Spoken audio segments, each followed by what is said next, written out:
Chicago's Morning Answer continues next. Your official Chicagoland weather forecast from the 1 Hour Heating and Air Conditioning Weather Center. Sunny and nice today, a high of 82. Clear and 62 overnight.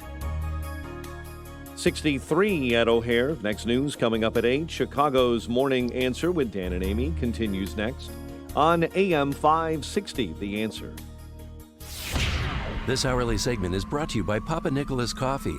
Papa Nicholas, great coffee, period. Chicago's Morning Answer with Dan and Amy continues now. And make sure to stay tuned to catch me, Mike Gallagher, coming up at 9, only on AM 560, The Answer.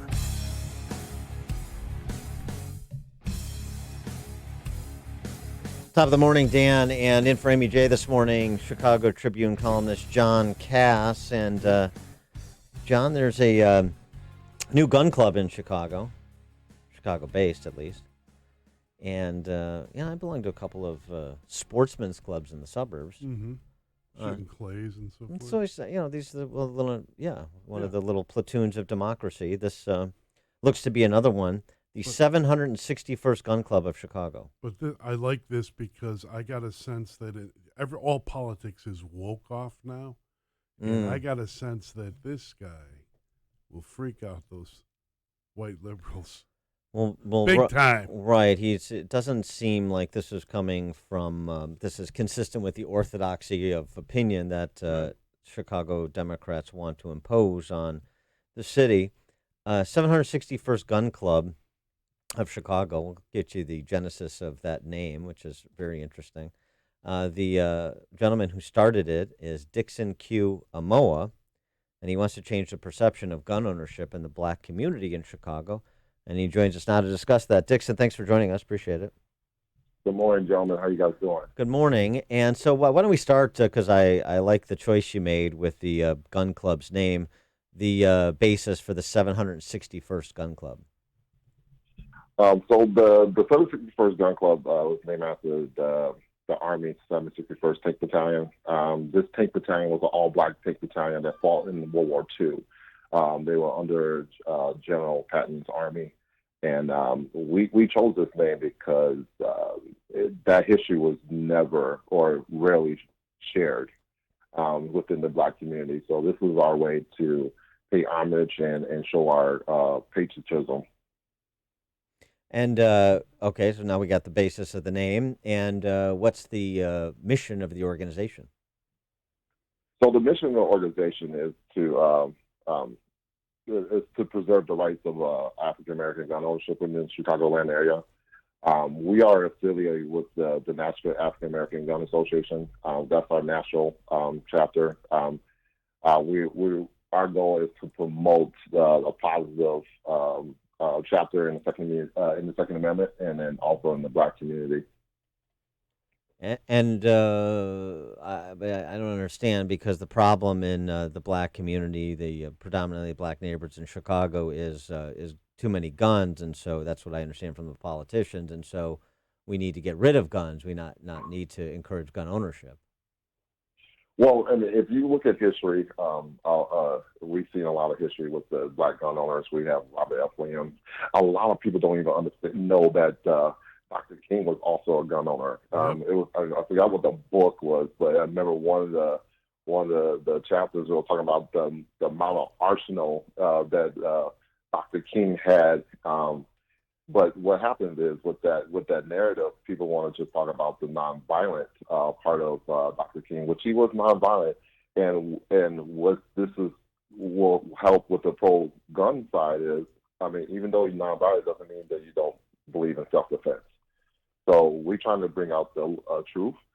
We talk about black gun ownership. We talk about Ida B. Wells. They named the streets after her in Chicago, and nobody knows that she was a gun owner. And she advocated about gun ownership in the black community as well. We have Frederick Douglass as well, Robert F. Williams, Malcolm X, the Black Panthers, and the list keeps going on and on.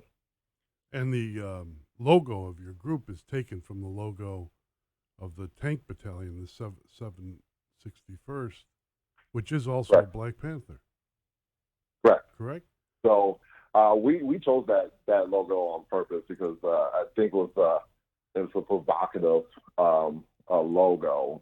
A lot of people associate it with black people and as Black Panthers, and they get look at it in a very negative light. So it was our way to start a conversation. So we had people to come in, and I mean, we had some people kind of hot when they saw that and just, thought that we was like a new Black Panther movement, and we had to sit down and educate them about the tank battalion. So yeah, it kind of opened up some eyes. So what are your conversations like, you and your colleagues, the members of the club, when you, in reaction to what you hear from the politicians in Chicago, Lightfoot now, Tiny Dancer before her, Daley before him, about the incidents of violence on the south and west sides of the city, what they suggest we do about it, their moral indignation at its existence, but the failure to do anything material to combat it? So we are a nonviolent organization, though. I mean, we are saddened about the violence that's going on in Chicago and things like that. We just have a different view of it. We understand that even if you are a gun owner, it doesn't necessarily mean that you're a violent person. I'm not a violent person. I like peace. Like the other side appreciates peace as well. I just got a different view of how to obtain that peace.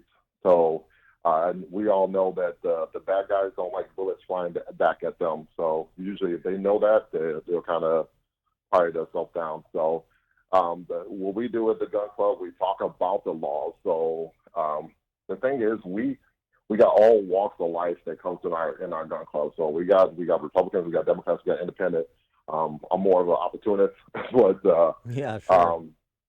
And we just talk about the Second Amendment and how these gun control laws are affecting the law-abiding gun owner. And a lot of our members who came in before were probably a little bit more pro-gun control, but after we talk about how these laws are affecting them, they're leaning towards being anti-gun gun control. It's always been my understanding, just from covering politics in this town, that white liberals and white Democrats talk about, gun. Take the guns, take the guns. But if you go in the neighborhoods and you really talk to people, they know that the cops can't get there in time. They don't want to give up their gun. That's the sense I get. Is that the sense you get? That's the sense we get. I mean, history has shown that, we're going back to the pre-civil rights movement. I mean, we had all these lynchings and things going on. And Robert F. Williams started leading a coalition of Black Armed Guards, which was the first Black NRA chapter. And what they did was they patrolled their areas, and guess what? The lynching stopped in the area. So they know that law enforcement wasn't going to be there to protect them or get there on time, and they brought the gun as a tool to defend their life and their property, and all that shenanigans stopped. Now we've seen stories of like Black Wall Street, Tulsa, Oklahoma, when the guns were taken away from those communities. Those communities got destroyed. Where can people get more information about gun club location, class offerings, all that jazz? So you can look us up on the web. I'll say Google us on 761st Gun Club. You'll see us on social media.